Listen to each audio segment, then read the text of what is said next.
Ustaz, bagaimana hukumnya menyembunyikan uang suami? Mas, ini uang apa mas? Uang sial. Gak uang sial, bukan disembunyikan, kau dapat juga. Dalam harta bapak ada hak ibu, tapi dalam harta ibu tidak ada hak bapak.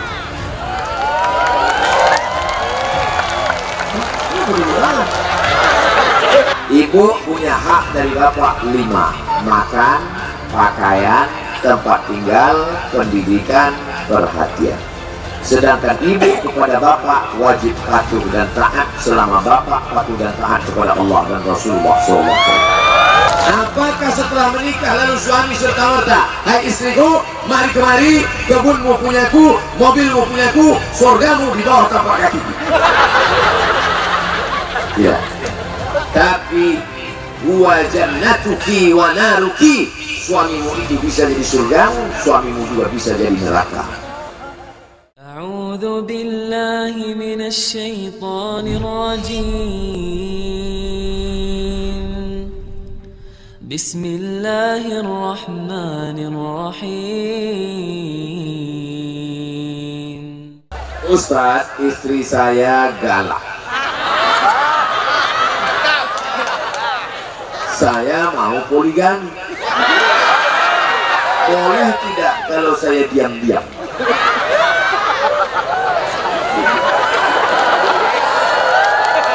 Ibu-ibu, sebelum saya jawab, tarik nafas dulu. Karena saya khawatir ini akan menyebabkan serangan jantung mendadak.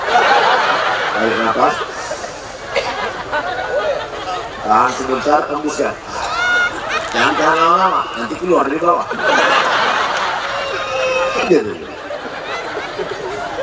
Kompilasi Hukum Islam Indonesia, namanya KHI. Ibu beli nanti di toko buku, KHI, Kompilasi Hukum Islam Indonesia. Suami yang menikah tanpa izin istri pertama maka bisa dituntut di pengadilan. Nampaknya Ustaz ini pembela perempuan aja. Saya menyampaikan hukum aja. Maka bapak yang mau menikah sekali lagi mesti ada izin pertama dari istri, membuat tanda tangan. Saya ajarkan, gini caranya Pak. Format suratnya gini. Saya yang bertanda tangan di bawah ini, nama Katiem. Mohon maaf kalau kebetulan namanya sama. Umur 40 tahun. Nomor KTP. Bersedia tanpa paksaan pihak manapun untuk suami saya menikah sekali lagi. Tanda tangan materai 6.000. Makanya saya pesankan ke ibu, nanti kalau mau tidur malam ini, yakinkan periksa dulu di sekitar tempat tidur itu memang tak ada materai dan pena. Mana tahu kejahatan terjadi, bukan hanya ada niat dari pelakunya, tapi juga kan ada kesempatan. Waspada. Banyak perempuan tidak mau suaminya nikah lagi, tapi dia setuju kalau suaminya berzina dan berselingkuh. Tidak semua laki-laki mau nikah lagi. Ada laki-laki yang takut mati. Dulu saya takut mati, tapi sekarang saya tidak takut mati. Kenapa Pak? Karena saya ingin bertemu dengan Ainun. Kata siapa itu? Bahrudin Yusuf Habibi, manusia terpintar Indonesia yang kuliah di Jerman. Pesawat dia buat, cintanya hanya untuk Ainun semata. Tapi tidak semua laki-laki macam itu. Ada juga dia tidak ingin terbagi hanya satu, dia ingin semua mendapatkan cinta. Dia ingin berbagi kepada yang lain, karena dia selalu like and share. Sama juga dengan makanan. Ada orang maunya makan lontong aja, tapi ada juga dia hari ini mau makan pecel lele, besok dia makan lontong sayur. Jadi tak sama. Jadi kalau kebetulan suami ibu modelnya macam Pak Bahrudin Yusuf Habibi, tapi ada pula model yang lain, tergantung model. Maka sebelum nikah tanya dulu, Bang, kamu model apa? Ustaz, bagaimana hukumnya menyembunyikan uang suami?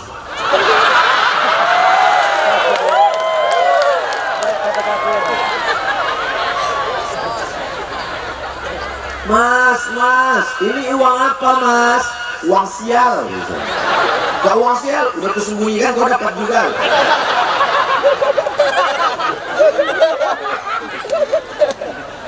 Waktu nikah bapak punya kebun sawit, kebun karet, kebun padi, sawah. Ibu waktu nikah juga punya kebun, hadiah dari orang tuanya atau warisan atau dibelinya atau karena dia PNS atau dia punya tabungan. Ibu juga punya uang tabungan, punya kebun, punya sawit, punya rumah. Menikah, apa bedanya? Dalam harta bapak ada hak ibu, tapi dalam harta ibu tidak ada hak bapak.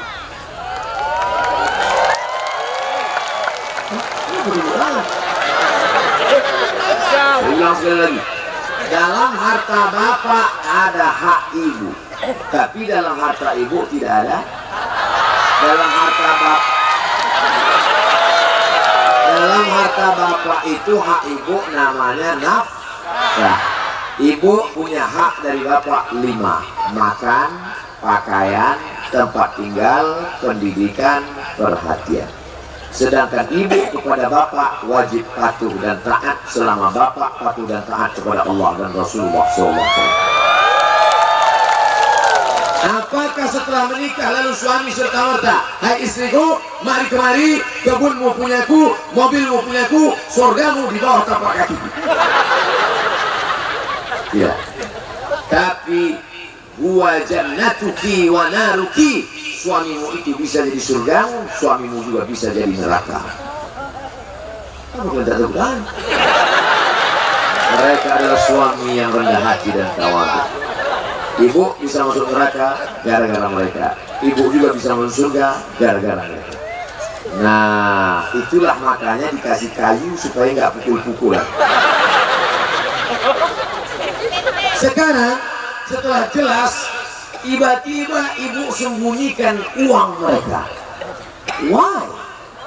Kenapa itu bisa terjadi? Padahal mereka sudah kasih nafkah, dikasihnya makan, dikasihnya pakaian, diberinya pendidikan, diberinya perhatian, diberinya tempat tinggal. Kok ambil juga? Maka itu istri yang zalim dengan tapi kalau mereka tidak memberi nafkah, makan tak dia kasih, pakaian tak dia beri, tempat tinggal tak dia sediakan, pendidikan tak pernah dia ajar, perhatian tidak ada, maka ibu punya 6 orang wali: ayah, kakek, abang, adik, abang ayah, adik ayah. 6 wali memanggil Fir'aun itu. Hai Fir'aun, come here. Saya ceritakan jalur yang formal. Adapun ibu tiba-tiba cari dompetnya pas dia mandi lalu diambil, itu namanya jalur non formal. Tidak dibenarkan. Apakah boleh mencuri listrik karena negara curang? Tak boleh. Dalam sosialisasi Komisi Fatwa Majelis Ulama Indonesia tentang mencuri listrik, alasan mereka, kenapa mencuri listrik? Karena negara curang, kami curi listrik. Tidak boleh begitu. Karena suami pengkhianat lalu dibalas dengan pengkhianatan, bukan ajaran Islam.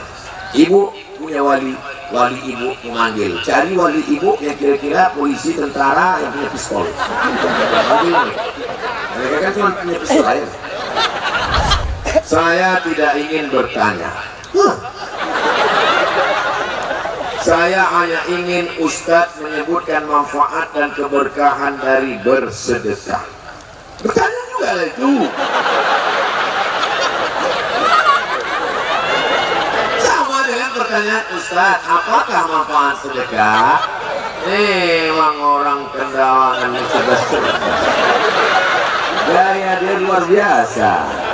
Pertama, da'u mardakum bisadaqah. Obati orang yang sakit di antara kalian dengan perempuan diponis kena penyakit kista sebesar uang logam. Rahimnya harus dibuang. Ibu, dalam rahimmu ada kista sebesar logam, maka harus dibuang. Dokter, nanti kalau dibuang saya nggak bisa ambil. Nggak bisa ambil lagi. Mendengar itu si ibu menangis. Suaminya senyum. Akhirnya si ibu tahu hadis Nabi Dawud marwakum bisadaqah, obati orang yang sakit dengan sedekah. Dia pun bersedekah. Pas mau operasi datang lagi dicek dokternya, heran. Dicek sama dokter, ditengok, wow, amazing. Ibu makan apa? Biasa, pecel lele. Herbal? Nggak ada. Berobat? Tidak. Kenapa? Ternyata mengkerut kista gilang tak jadi operasi. Si ibu tidak perlu operasi. Jadi saya bisa ambil lagi? Bisa. Si ibu tersenyum. Suaminya nangis. True story, kisah nyata. Maka manfaat sedekah yang pertama menyehatkan penyakit. Yang kedua, kullu mri'in tahta zilli sadaqatihi. Setiap orang akan bernaung di bawah sedekahnya nanti pada hari kiamat. Malam ini matahari tak terbit, malam ini tak hujan, tak perlu naung. Tapi di padang mahsyar kita perlu tempat bernaung. Apakah masih ada tenda di akhirat? Tak ada. Apakah tukang tenda kalau mati bawa tenda? Siapa yang akan menaungi kita nanti di akhirat? Sodakoh, bukan sholat. Maka ibu bapak kalau mau dapat naungan di akhirat, banyak-banyak bersedekah. Iya. Shadaqatu sirri tudfi'u ghadabar rabbi.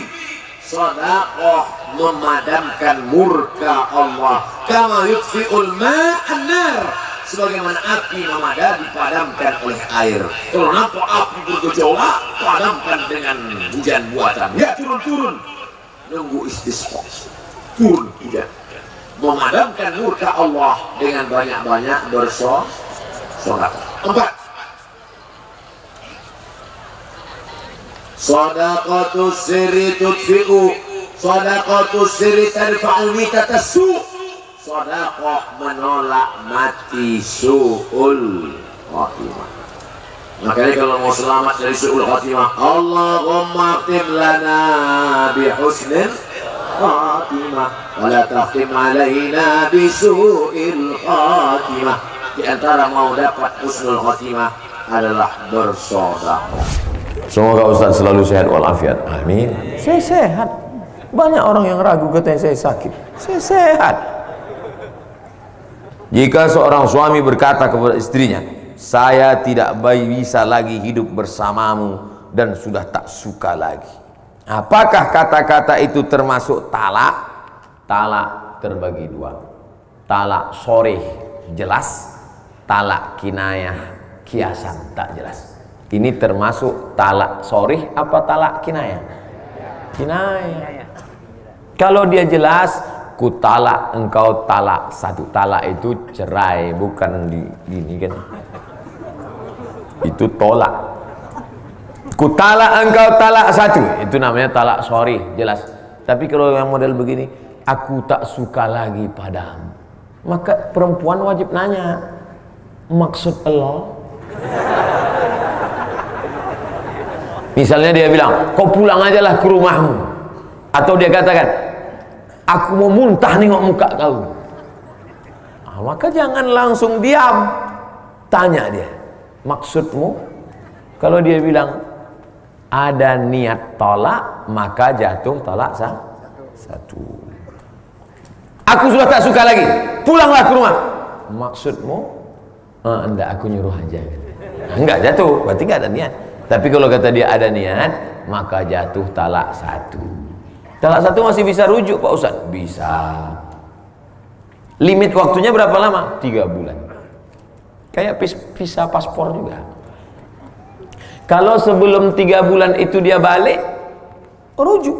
Cara rujuknya, datang aja sama dia. Makanya talak itu nggak boleh keluar rumah. Kalau laki-laki mentalak itu bukan berarti perempuan keluar rumah, tetap satu rumah. Cuman beda kamar. Pas hujan balik lagi. Bilang sama dia, I back to you my darling. Udah balik. Tapi kalau sudah habis limit waktunya, masih bisa dia balik? Bisa. Cara baliknya akad ulang, karena waktu iddah namanya sudah habis.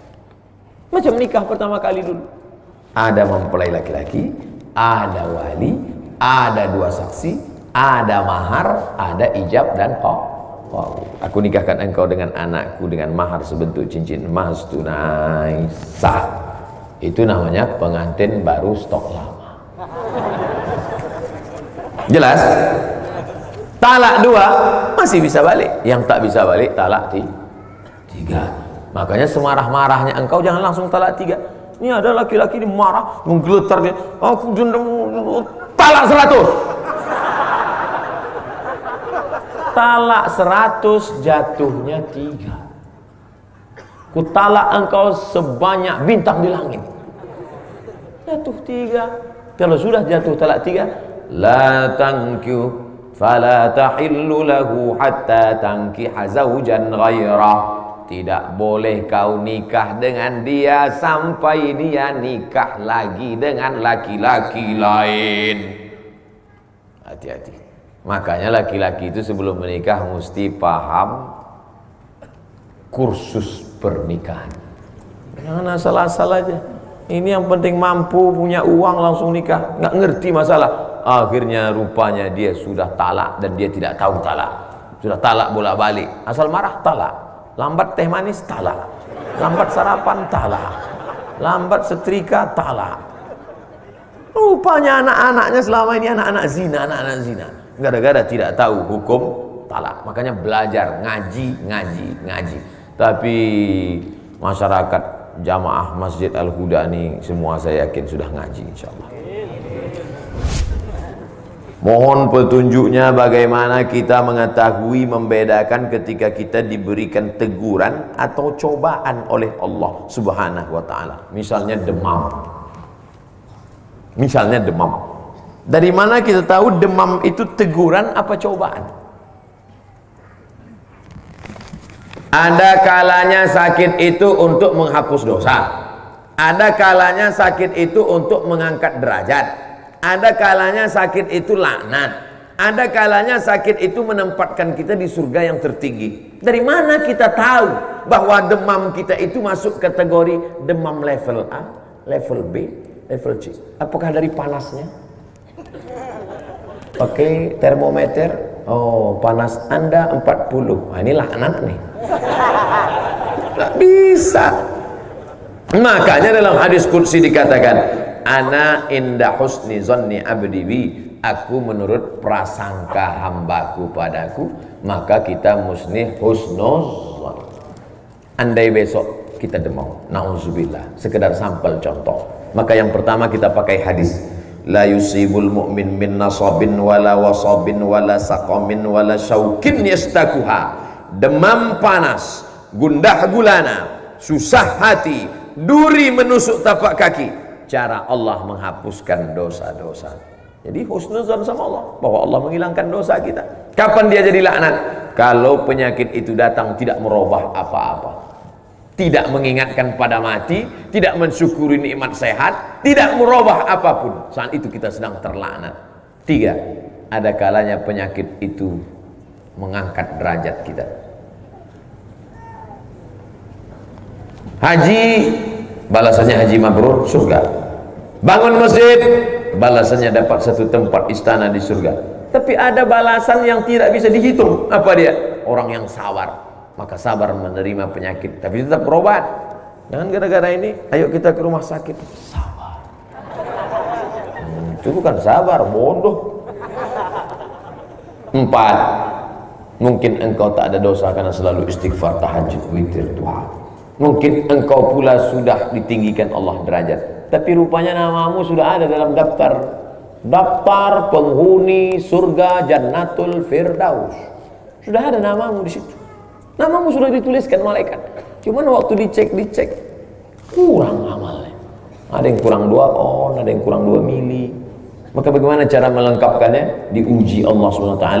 Ketika dia dapat menerima itu ridha dia, maka dinaikkan Allah. Maka segala yang kita alami itu ada 4. Pertama, menghapus dosa. Yang kedua, mengangkat derajat. Yang ketiga, nama kita sudah masuk surga, tapi amal kita belum cukup. Yang keempat, tak ada perubahan apa-apa, menjadi terlaknat. Mudah-mudahan kita selamat dari yang nomor 4. Apa perbezaan sholat syariat dengan sholat tarikat dan sholat hakikat? Salat syariat pada gerak. Salat syariat pada gerak. Allahu Akbar, Sami Allahu liman hamidah, itu syariat. Salat hakikat, salat tarikat adalah cara. Ada caranya di sini, ada caranya berputar kemari, ada caranya naik dari sini ke sini lalu ke kanan kemari. Tarikat artinya jalan. Salat hakikat, hakikat salat adalah ingat. Hakikat salat itu adalah ingat. Tapi jangan dibalik. Dibalik, banyak orang sekarang membalik. Kau tak ke masjid? Itu orang syariat aja tuh. Aku ini udah sampai hakikat. Pejam mata, udah. Batil. As-syari'atu bila haqiqatin batilah. Syariat tanpa hakikat batal. Wal haqiqatu bila syari'atin atilah. Hakikat kalau tidak pakai syariat maka tak diterima Allah SWT. Carikan saya hadis Nabi, Nabi pejam mata hakikat tak sembahyang. Nabi sakit demam, dipapah. Tahu dipapah? Dibopong, dibawa ke masjid, sholat berjamaah. Nabi aja sholat, ini tak sholat. Kau tak sholat? Sholat itu syariat. Aku udah sampai sholat hakikat. Kau tak mandi? Aku mandi hakikat. Kau tak makan? Makan mesti syariat. Giliran sholat hakikat, giliran zakat hakikat, giliran haji hakikat, giliran makan hakikat lah. Mana bisa? Mesti sejalan antara hakikat dengan syariat. Siapa yang tidak bersyariat maka bukan umat Muhammad sallallahu alaihi wasallam. Siapa saja di sini yang mengajarkan hakikat tanpa syariat, lapor ke Pak Ketua MUI, MUI akan mengeluarkan rekomendasi, polisi akan menangkap dia, dituntut di kejaksaan, bawa ke pengadilan negeri, dituntut penistaan agama, gol, masuk penjara, baru dia tahu. Sudah tahu caranya. Bagaimana hukum koperasi simpan pinjam yang membagikan hasil saham setiap tahunnya? 100 ribu, 100 ribu, 100 ribu, 100 ribu, 100 ribu, 100 ribu, terkumpul 10 juta. 10 juta disimpan. Siapa yang mau minjam, kasih 1 juta, bayar 1.200.000. Mau minjam 2 juta, bayar 2.500.000. Mau minjam 5 juta, bayar 5.500.000. Terkumpul hasilnya, bagi-bagi. Riba. Rentenir. Bedanya apa? Ini rentenir berjamaah. Haram. Yang sudah berlalu Pak Ustaz, apa boleh buat? Banyak-banyak istighfar. Yang sempat mengumpulkan Pak Ustaz, cabut, pulang dari sini, tarik balik. Jangan sampai. Kenapa? Karena orang yang makan riba nanti di akhirat, alladzina yakuluna riba, orang yang makan riba, la yaqumuna illa kama yaqumul ladzi yatakhabbathu syaitanu minal mas, bangkit dari kubur seperti orang kerasukan setan. Pernah Bapak Ibu menengok orang kerasukan setan? Kata orang Jawa, kesambet. Begitulah dia bangkit dari kubur nanti. Jangan makan riba. Anak-anak kita hatinya bersih, otaknya terang, dikasih makan riba, gelap. Mengaji tak dapat, sekolah bodoh, bawaannya mau buat dosa saja. Kenapa? Gara-gara kasih makan riba. Bukan salah bunda mengandung, tapi salah bapak yang mengasih makan haram. Ustaz, bagaimana hukumnya wanita haid masih berzikir dan melantunkan ayat Quran? Perempuan haid tidak boleh megang Quran, tidak boleh bawa Quran, tidak boleh baca Quran, tidak boleh masuk masjid, tidak boleh sholat, tidak boleh puasa, tidak boleh tawaf. 7. Tidak boleh megang Quran, tidak boleh bawa Quran, tidak boleh baca Quran, tidak boleh puasa, tidak boleh dalam masjid, tidak boleh tawaf, tidak boleh sholat, tidak boleh puasa, tidak boleh i'tikaf dalam masjid.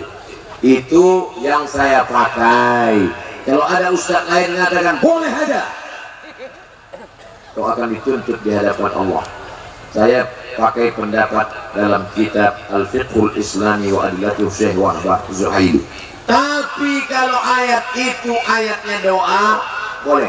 Contoh, Subhanalladzi sakhkhara lana hadza wa ma kunna lahu muqrinin wa inna ila rabbina lamunqalibun. Itu ayat Quran. Tapi saat dibaca berfungsi sebagai doa, naik pesawat, naik kendaraan. Boleh apa enggak boleh? Boleh, karena fungsinya sebagai doa. Naik motor, Subhanalladzi sakhkhara lana hadza wa ma kunna lahu muqrinin wa inna ila rabbina. Dalam keadaan haid, boleh, enggak masalah. Rabbana atina fid dunya hasanah. Itu ayat Quran. Fungsinya saat itu sebagai doa, boleh. Yang kedua, zikir boleh. Subhanallah walhamdulillah. Banyak perempuan maaf sedang haid diganggu setan. Kenapa? Karena sedang haid itu pikirannya galau, susah, berdiri di depan pintu, tepi jendela, mulut menganga. Bukan cuma setan masuk, lalat pun masuk. Maka perempuan itu tetap berzikir subhanallah, subhanallah, supaya ngusir setan. Subhanallah, subhanallah, subhanallah. Datang kawannya yang ngobrol ceritakan orang lain, gimana kabarnya suaminya? Subhanallah. Katanya saya sudah hamil 9 bulan gak ada suami. Alhamdulillah. Allahu Akbar. Ustaz, bagaimana caranya menghilangkan penyakit hati seperti sombong? Abdul Somad, kau sombong kenapa? Karena kau sekarang dikasih tempat yang tinggi, dikelilingmu bunga-bunga macam film India. Abdul Somad, kau sombong karena kau dekat Bapak Wakil Gubernur. Sebelah kiri Wakil Gubernur, sebelah kanan Wakil Bupati. Foto dari jauh. Entah ada filmnya atau tidak. Sombong. Bagaimana cara mengingatkan kesombongan? Yang sombong-sombong malam ini, besok pagi, malam ini jangan. Besok pagi cari masjid, cari WC, masuk ke dalam WC, cari WC yang paling kotor, terus bersihkan WC supaya kau sadar tempatmu paling mana. Nah, itulah yang paling layak. Tapi jangan terlalu orang lain. Ini banyak juga orang kadang mau beramal streaming, menghidupkan kamera.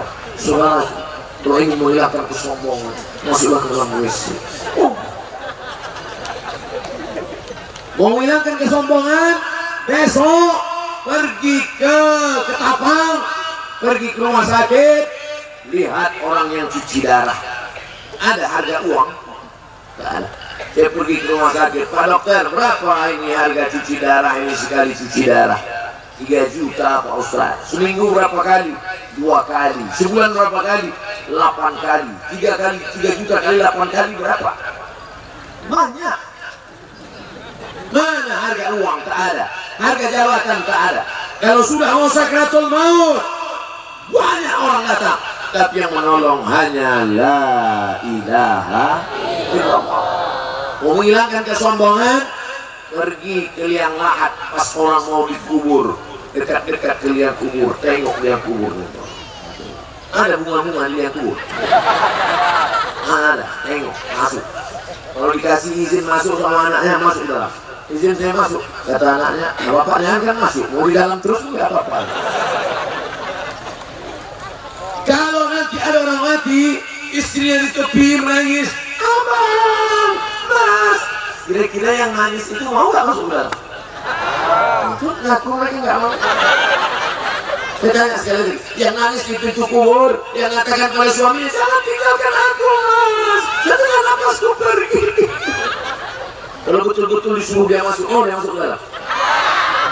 Makanya nanti kalau ada perempuan nangis di tepi kubur, jangan ditahan, biarin aja. Aku masuk.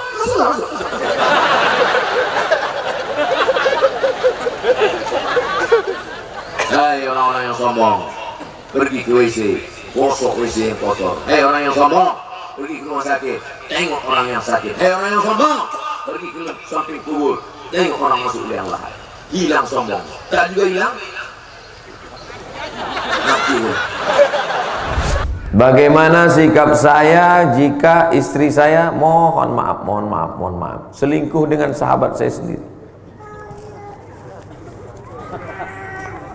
Az-zaniyatu waz-zani, laki-laki perempuan yang berzina, fajlidu kulla wahidin minhuma bi'ata jaldah, cambuk 100 kali kalau belum nikah. Kalau sudah nikah, farjumuhumal battah, dimasukkan ke dalam tanah, dilempar batu sampai mati. Ini selingkuh dia dengan temanmu, maka kau panggil dia baik-baik, kasih tahu dia, kau kalau hidup zaman Nabi udah lempar pakai batu, udah mati kau dah. Kalau kau bisa menerima dia, taubat dia, terima dia baik. Tapi kalau kau tak bisa menerima dia dengan baik, bunga bukan setangkai, kumbang bukan seekor, patah tumbuh hilang berganti, hilang satu tumbuh 1000. Emang main bola tepuk tangan? Jangan mulutmu berkata siap, tapi hatimu berkata tidak. Lain di bibir, lain di hati. Itu judul lagu. Selesai saya sholat Jumat, datang jamaah. Ustaz Somad, ya, istri saya selingkuh 2 tahun Pak Ustaz. Terus akhirnya ketahuan. Terus bisa kamu terima dia? Bisa Pak Ustaz. Siap kamu menerima apa adanya? Siap Pak Ustaz. Nah, jagalah. Kalau siap jaga.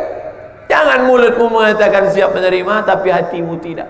Akhirnya setiap melihat dia nampak wajah selingkuhannya. Aku Pak Ustaz memang udah siap, tapi pas ngeliat wajahnya mau kutusuk aja kepalanya.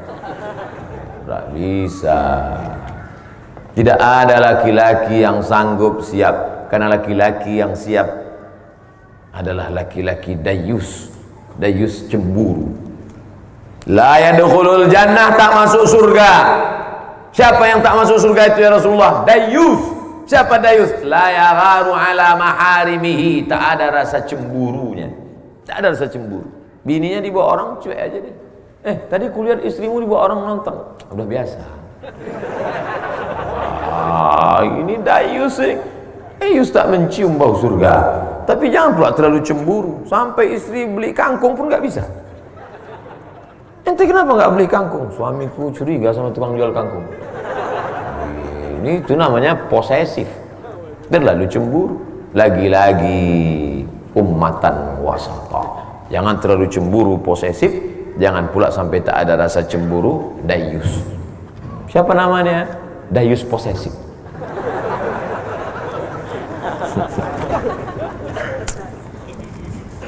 Hai perempuan, tidak ada laki-laki yang bisa menerima perempuan yang berselingkuh. Kalaupun ada, dia akan balas dengan perselingkuhan yang lain.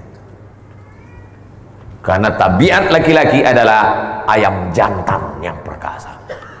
Ayam jantan 2 ekor, masukkan ayam betina, buat 1 kandang. Sampai mati ayam jantan itu. Berdarah, dicakar, diinjak, dipatok. Mati ayam jantan, berkelahi untuk merebut 1 ayam betina. Begitu ayam. Beda sama babi. 2 ekor babi jantan, masukkan 1 babi betina, dibuatnya bertiga. Kalau tak percaya tes.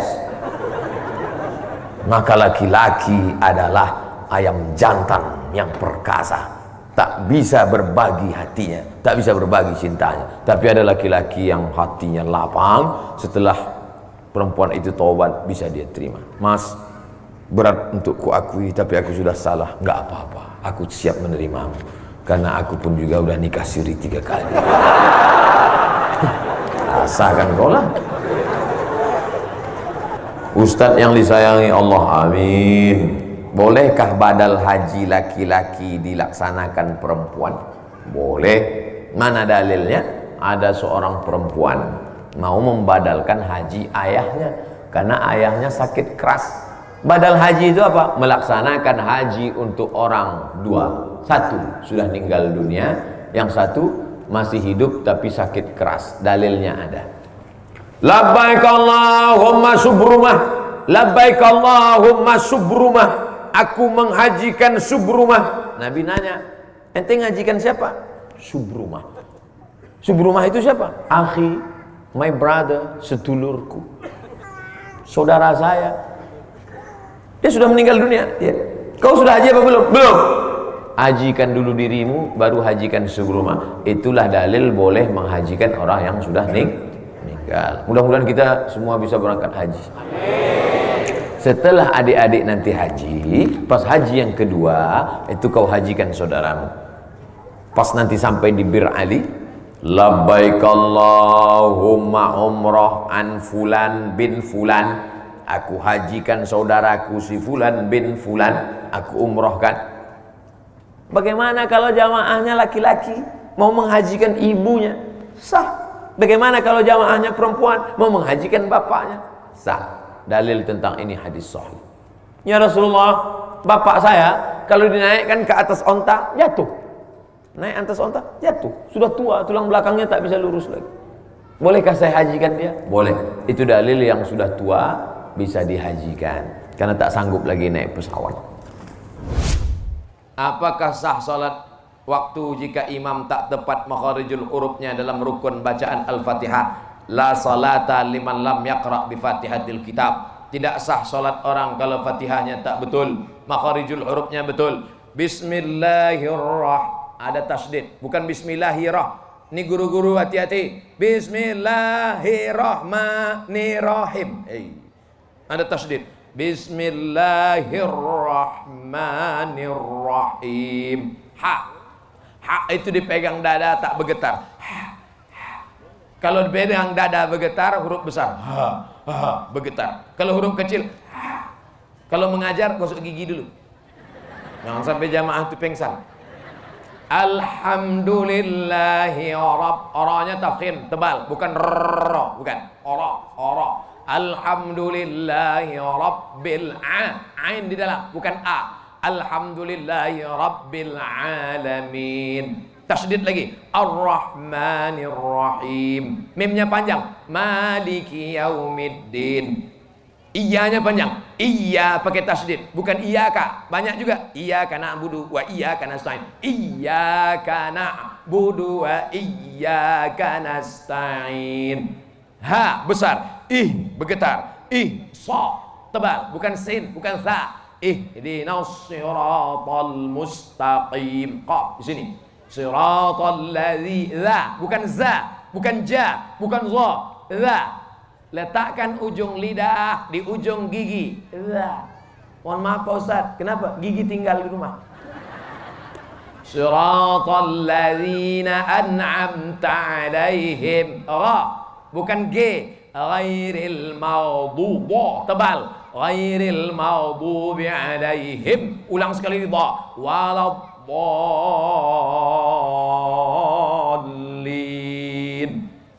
Amin. Dengarkan bacaan Al-Fatihah. Saya pergi ke Palembang, datang petugas di airport mengejar saya di belakang. Saya sangka saya dicurigai bawa narkoba, atau saya dicurigai bawa virus corona. Dikejarnya dari belakang. Ustaz, ada apa? Bisa kita ke pinggir sebentar? Oke, jangan sampai ditengok orang. Ada apa? Dengarkan Fatihah saya Pak Ustaz. Minta dengarkan Fatihah. Baca. Pegawai di airport, duitnya banyak, orang kaya, masih mau minta dengarkan Fatihah.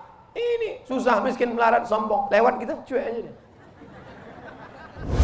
Bagaimana untuk mewalikan seorang anak perempuan dari hasil kawin campuran yang tak pernah nikah?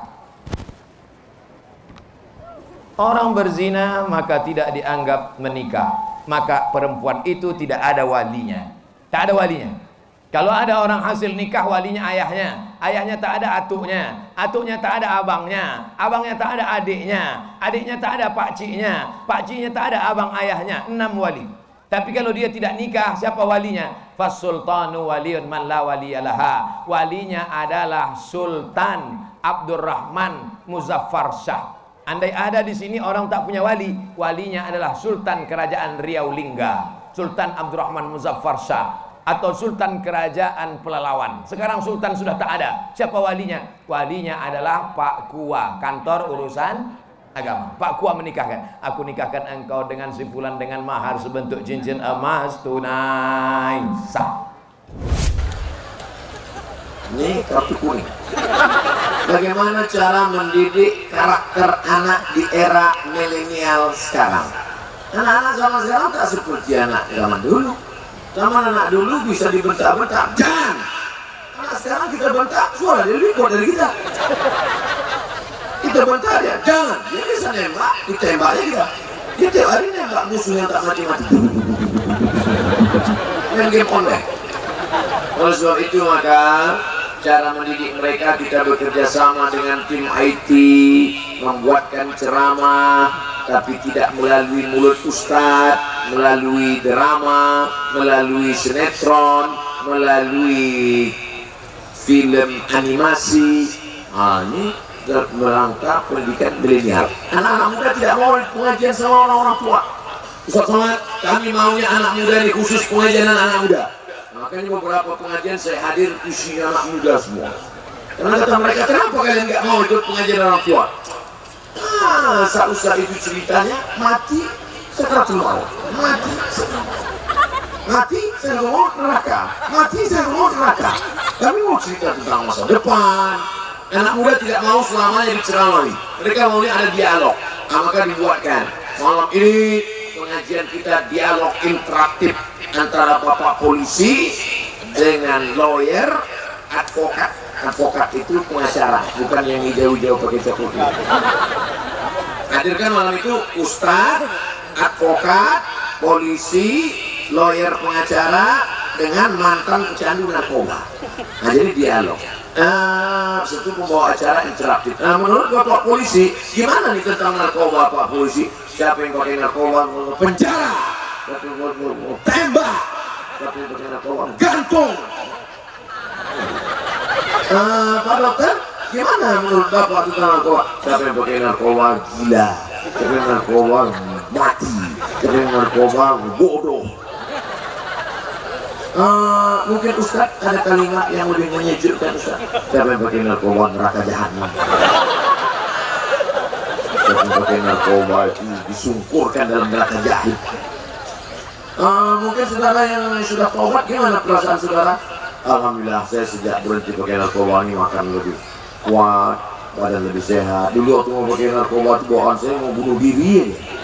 Kalau udah nggak dapat sakau, habis saya jual semua. Habis piring-piring mak saya pun saya jual juga. Nah, jadi dengan dialog itu terbuka. Kesempatan depan penyelenggaraan jenazah untuk anak muda milenial. Yang tua jangan. Kalau ada cara penyelenggaraan jenazah, orang tua jangan ikut. Karena mereka yang mau kita selenggarakan. Anak muda aja, anak muda. Ustaz, penyelenggaraan jenazah ini kan yang paling mahal beli bonekanya. Gak usah pakai boneka. Ini salah satu anak milenial itu yang agak malas mandi. Nanti dimandikan. Nah, cara mandikan jenazah, tutup lututnya, usah, hidungnya bersihkan. Nah, nanti kalau bersih, jenazah nggak bersenyum. Syuting video nanti diupload di internet supaya dilihat anak-anak muda yang lain. Mandikan jenazah gaya milenial. Ibu seandainya meninggal dunia, siapa yang lebih ibu inginkan memandikan jenazah ibu? Anak kandung atau orang lain? Anak kandung. Anak kandung itulah yang dididik generasi milenial. Bayangkan kalau ibu dimandikan orang lain. Syukur kalau ibu orangnya baik, lemah lembut. Kalau ibu orangnya sombong, waktu hidup angkuh minta ampun, nengok orang susah, langsung buat balik. Pas meninggal, apa kata mereka? Waras dendam.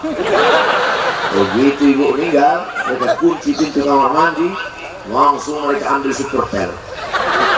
Ini yang sombong gitu kan? Diambilnya Bruce Willis. Oh dulu kan yang sombong. Apa mungkin anak kita membuat jenazah kita begitu? Tidak. Maka anak-anak milenial ini kita, insya Allah kalau diadakan pengajian anak muda milenial, jangan khawatir, karena panitia yang mentaja acara malam ini, mereka juga yang akan siap untuk pengajian milenial ini, insya Allah. Takbir. Selama saya tausiah tadi, ada nggak saya takbir? Nggak ada kan? Kenapa saya tak takbir? Karena saya tengok belum ada yang memasukkan setan. Sudah agama lagi. Saya tengok Ustaz mulai goyang-goyang dua. Makanya saya kalau khutbah Jumat, saya tengok di mana saya tengok yang orang mulai situ. Jamaah yang dimuliakan.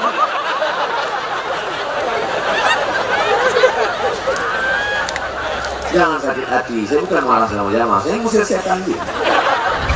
Bagaimana kita bisa menentukan waktu yang tepat untuk sholat taubat? Mohon penjelasan yang sebenar-benarnya Pak Ustadz. Di ujung ada pula gambar titik 2, senyum.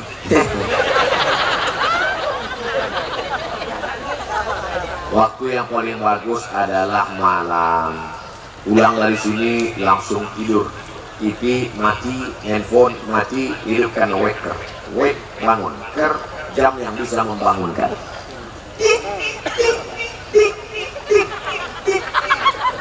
Itu jam 1 yang jadul.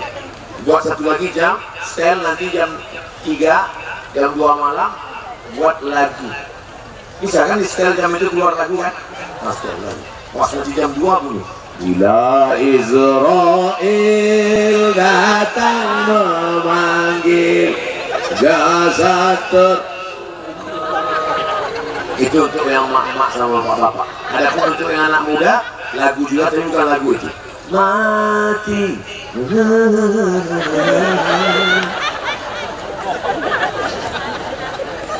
Kalau tak bangun juga sudah 2 jam, carilah jam yang bisa menyipak menendang langit.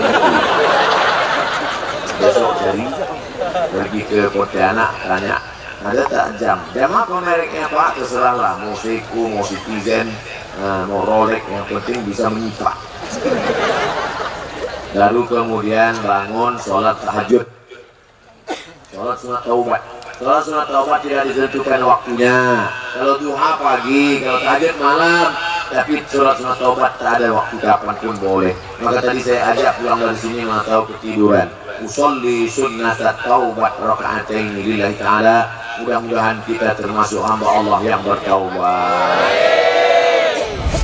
Saya pernah baca hadis mengatakan apabila seorang suami melakukan perbuatan mungkar maka secara otomatis jatuh talak. Bagaimana implementasi hadis ini Pak Ustadz? Mengingat seorang istri tidak mengetahui perbuatan suaminya di belakangnya.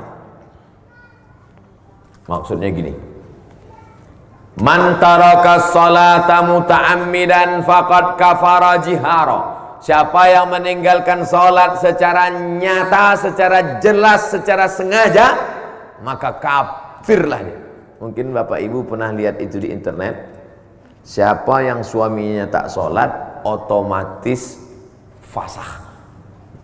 Pernah baca? Saya pernah dapat kiriman. Sekaligus pertanyaan, Ustadz, apakah kalau suami itu nggak sholat, otomatis istri itu fasakh? Ada namanya tolak, laki-laki menceraikan perempuan. Ada namanya khulu', perempuan menggugat laki-laki. Ada namanya fasakh, hakim membatalkan pernikahan. Contoh, suami murtad. Ya bagus pertama nikah, tiba-tiba dia murtad, maka hakim memfasakh. Karena kalau suami murtad, istrinya tetap muslimah, maka hubungan mereka adalah zina, maka harus dipisah. Begitu juga tentang tadi sholat. Kalau dia meninggalkan sholat secara sengaja, secara sadar, pas ditanya, kamu nggak sholat Mas? Ah, sholat buang-buang waktu aja. Maka itu sudah fasakh. Hakim menjatuhkan. Hakim mesti memanggil dia. Dipanggil oleh wilayah hisbah. Ini sudah fasakh. Kalau mau, taubat dia, bersyahadat ulang, masuk Islam dia balik, baru bisa disatukan balik. Nah ini hati-hati yang nampaknya sepele, remeh temeh. Bagi yang meyakini bahwa meninggalkan sholat secara sengaja itu adalah kafir, keluar dari agama. Tapi menurut Imam Nawawi, orang yang tidak sholat itu terbagi 2. Pertama, karena malas. Kalau malas tak sampai kafir, dia hanya fasik saja. Fasik artinya tetap Islam, cuma Allah tak beri hidayah pada dia. Itulah makna ayat Allahu la yahdil qaumal fasiqin. Kau kenapa enggak sholat? Aku sebetulnya percaya ayat sholat. Terus kenapa enggak sholat? Lagi malas aja. Nantilah udah agak-agak mati, mau mati sakit. Tapi kalau dia mengingkari, kenapa kamu enggak sholat? Sebenarnya sholat itu enggak relevan untuk zaman sekarang. Ribet sekali sholat itu. Ambil wudhu, buka kaos kaki. Coba kalau ibadahnya pejam mata, selesai, kan enak. Wah, ini sudah menghina, bisa jadi murtad. Na'udzubillah. Semoga Ustaz Somad selalu sehat dan selalu dilindungi Allah. Amin. Saya Arif Firmansyah, punya adik satu bapak. Posisi bapak sudah almarhum, sudah meninggal. Bolehkah saya menjadi wali nikah untuk adik saya? Tak bisa. Karena syarat wali itu adalah saudara seayah atau saudara kandung seayah seibu. Adapun saudara seibu tak bisa jadi wali. Saudara tiri tak bisa jadi wali. Kamu? Saya mau mewalikan dia Pak Ustaz. Apa hubunganmu? Saya merasa saudara. Apalagi? Jadi ini bukan masalah rasa-rasa bro. Jadi harus ada hubungan nasab. Kamu? Saya mau mewalikan dia Pak Ustaz. Apa hubungan sama? Saya hubungan nasib Pak Ustaz. Nggak bisa. Oleh sebab itu ada hubungan nasab. Wali ibu, wali adik, anak-anak gadis, wali kalian ada 6. Pertama ayah. Tak ada ayah, kakek. Kakek itu apa Pak Ustaz? Grandfather. Yang kedua abang, adik, adik ayah atau abang ayah. Kami di Sumatera abang, kalian mau pakai kakak terserah lah, yang penting samanya itu. Oleh sebab itu maka 6 orang inilah yang menjadi walimu. Wali tugasmu bukan cuma menikahkan saja. Wali bertanggung jawab kalau anaknya, cucunya, ponakannya, adiknya pakai jilbab pasrah tapi tak rela, pakai jilbab sakaratul maut, pakai jilbab setengah hati, tidak menutup aurat. Kau akan dituntut di hadapan Allah. Selangkah lagi kau mau masuk surga. Tapi kalau kau biarkan perempuan yang menjadi tanggung jawabmu ini, maka kau juga selangkah lagi masuk neraka. Oleh sebab itu jaga adik perempuan kita, jangan sembarangan dibawa oleh laki-laki. Mas, aku bawa adikmu ya, bawa lah. Jam 12 nggak apa-apa. Alah pagi pun nggak apa-apa. Bawa. Nanti pinjam motor kau sebentar ya. Oh nggak bisa. Oleh sebab itu ini tanggung jawab luar biasa. Tapi bukan berarti karena tidak bisa diwalikan lalu tidak peduli, tetap peduli. Tapi masalah urusan wali bukan sembarangan. Jangan menikah tanpa wali. La nikaha, tidak sah nikah illa biwaliyin, kecuali dengan wali, wa syahidai adlin, dengan 2 saksi yang adil. Ini banyak nih sekarang nikah pulang. Itu siapa? Suamiku. Kapan kau nikah? Kemarin. Walinya udah saya bayar kemarin wali. Wali dibayar. Emang Pak RT? Pak RT pula marah pula Pak RT. Bagaimana cara bilang sama suami kalau saya mau pergi ke pengajian? Karena waktunya malam hari, supaya suami tak marah. Tunjukkan aja gambar saya. Mas, Ustadz ini apa gila? Kalau dia tidak tergolong termasuk mazhab haters. Kalau dia masuk golongan lovers. Mas, saya izin ada pengajian di Masjid Al-Huda. Kamu pergi sama siapa? Ini sama rombongan ibu-ibu jamaah pengajian mak-mak garis keras. Maksudnya keras berprinsip dalam ibadah, bukan keras dalam hal yang lain. Pergilah pengajian. Hai suami-suami, hai laki-laki, aslinya laki-laki yang mengajar perempuan. Aslinya laki-laki yang memberitahu perempuan bagaimana sholatmu, bagaimana puasamu, bagaimana qadakmu, bagaimana zakatmu, bagaimana infakmu, bagaimana jilbabmu. Tapi karena laki-laki tidak sanggup menjelaskan itu, maka dia mestinya mengundang pengajian di rumah, di masjid. Dia yang membawa. Ya ayyuhalladzina amanu, hai para suami-suami, qu anfusakum, jaga dirimu, wa ahlikum, istri anakmu, nara, dari api neraka. Suami diberi harta warisan 2 kali lipat dari perempuan. Laki-laki diberikan kuasa, ar-rijalu qawwamuna 'alan nisa. Bukan karena Islam diskriminatif, tapi karena tanggung jawab laki-laki yang besar. Siap jadi laki-laki?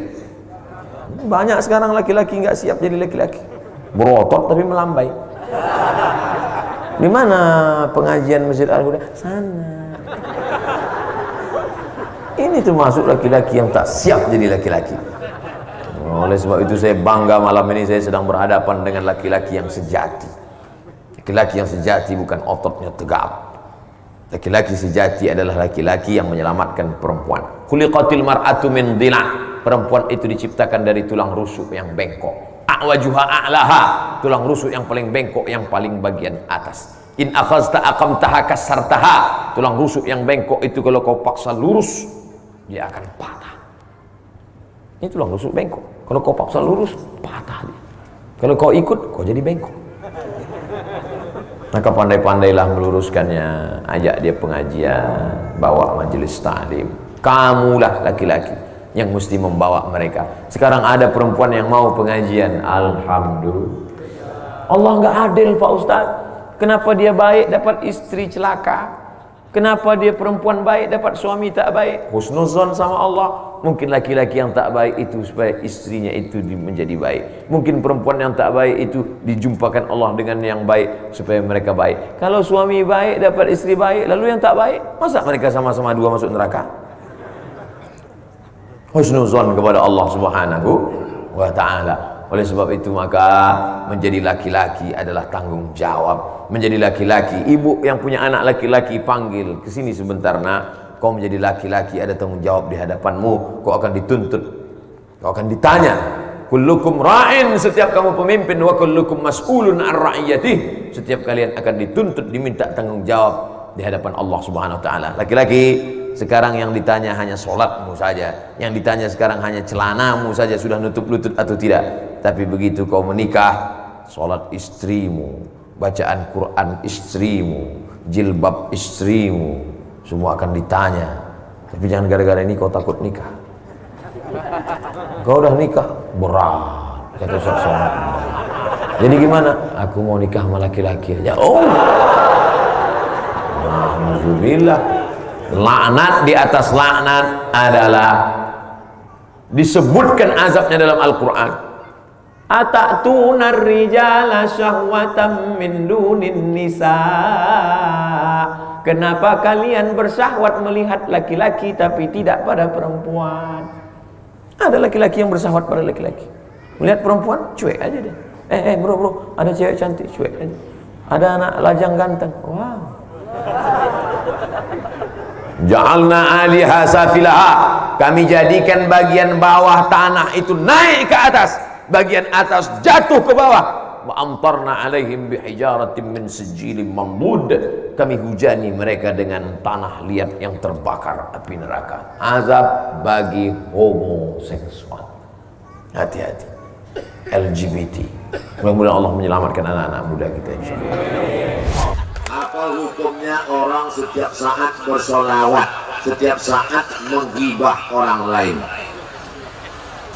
Bersolawat itu ajaran siapa? Nabi. Siapa yang menceritakan aib orang lain maka dia makan bangkai saudaranya, ajaran siapa? Ajaran Nabi. Dalam Al-Quran, ayuhibbu ahadukum ayyakula lahma akhihi maitan. Maukah kamu memakan bangkai saudaramu? Siapa itu orang makan bangkai saudaranya? Yang menceritakan aib saudaranya. Kenapa ajaran Nabi yang ini kau ambil, yang ini kau tinggalkan? Kalau memang kau umat Muhammad SAW, ajaran Nabi bersalawat ambil, menceritakan aib orang lain tinggalkan. Oleh sebab itu yang selama ini menceritakan aib orang lain, wabah jadi selawat. Allahumma sholli ala sayyidina Muhammad. Sallallahu ala Muhammad. Sallallahu alaihi wasallam. Sallallahu ala Muhammad. Sallallahu alaihi wasallam. Selawat. Allahumma sholli ala sayyidina Muhammad. Allahumma sholli ala sayyidina Muhammad. Tapi pada waktu selawat, waktu ngasih duit, kasih duit. Jangan nunggu selewat. Sallallahu alaihi wasallam. Enggak sengaja lewat apa belum? Apa hukumnya jika suami rajin beribadah? Oh, alhamdulillah. Tapi dia suka nongkrong di tempat judi. Ini ada, kalau bahasa Melayunya, something wrong. Ada kekeliruan. Kenapa bisa dia rajin ibadah, rajin pula dia nongkrong tempat judi? Innamal khamru khamar, wal maisir judi, wal ansab menyembelih berhala, menyembelih binatang untuk berhala, wal azlam mengundi nasib, rijasun najis, min amali syaitan, perbuatan setan. Fajtanibu, jauhi. Man salatuhu lam tanhahu anil fahsya wal munkar. Siapa yang sholatnya tidak mencegah dirinya dari keji dan munkar, falam yazdad illa bu'dan, maka dia makin jauh, makin jauh, makin jauh, makin jauh dari Allah. Inna salata tanha anil fahsya wal munkar. Apa beda fahsya dan munkar? Fahsya seksual, munkar non seksual. Judi itu masuk fahsya apa munkar? Munkar. Sabu-sabu masuk fahsya apa munkar? Munkar. Ngintip istri tetangga fahsya apa munkar? Fahsya. Ada orang nggak mau main judi, nggak nyambung, nggak sabu, tapi selalu SMS gini orang. Itu fahsya. Ada nggak gatal, matanya nggak jelalatan, tapi main judi. Bukan cuma melaga ayam, laki orang pun laga. Ini munkar. Sedangkan sholat mencegah dari fahsya dan munkar. Makanya tadi awal kesana tadi adalah malam ini yang pertama kali taubat. Tidak ada gunanya pengajian ramai kalau tidak ada efeknya. Saya tidak mau waktu Ustaz Abu Sawad kemarin ke Kandawangan, ramai. Terus apa efeknya? Sampah bertimbun. Bukan itu.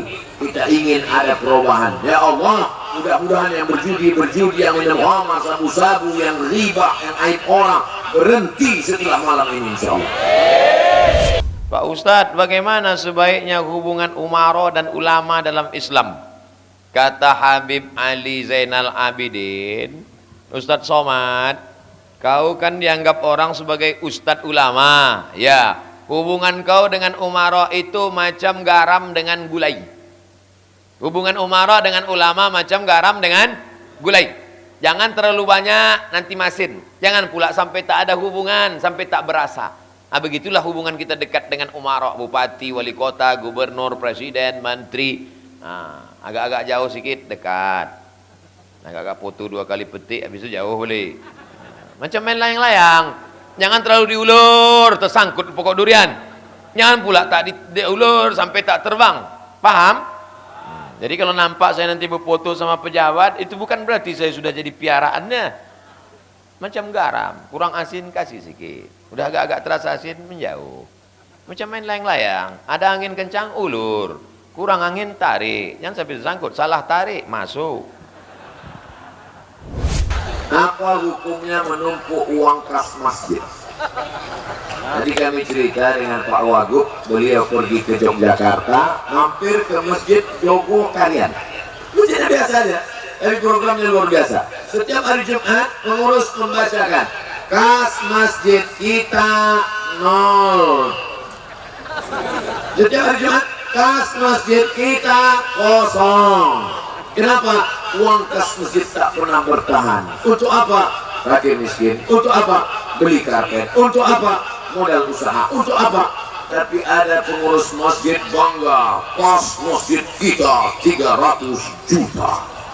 Padahal uang umat tak kemana perginya.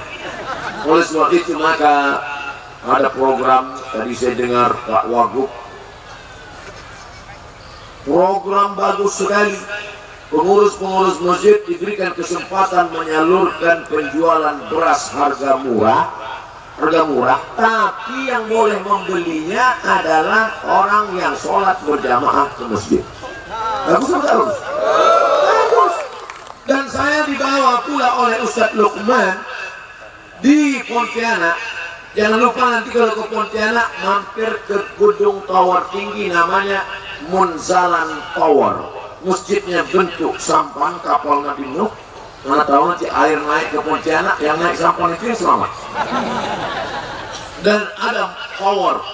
Apa nih planning Ustadz Luqman ke depan? Tower ini akan jadi kantor, tower ini tempat bisnis, tower ini akan jadi hotel. Hotel pokoknya hebat lah. Hotel yang buka pintunya nggak pakai kartu lagi. Sekarang kan dulu kan buka pintu hotel pakai kunci, lama-lama pakai kartu. Sekarang enggak. Nanti modelnya bersin tuh kak. Agak-agaknya lah kalau nengok dari gaya. Tapi belum lagi. Tadi kami masih naik pakai lift, pakai mesin pompong. Naik. Seumur hidup saya cuma baru takut. Artinya apa? Membangun peradaban berdasarkan masjid. Tapi di sampingnya ada klinik gigi, klinik bersalin. Orang yang sakit gigi tak pernah ke masjid. Pas dia sakit gigi ke masjid karena memeriksakan giginya. Kita punya mimpi-mimpi besar. Di samping masjid ada jual beras, di samping masjid ada jual makanan, di samping masjid ada klinik tempat orang melahirkan. Maka peradaban dibangun berdasarkan masjid. Sehingga masjid tidak lagi menjadi kebanggaan, megah, mewah, duit banyak.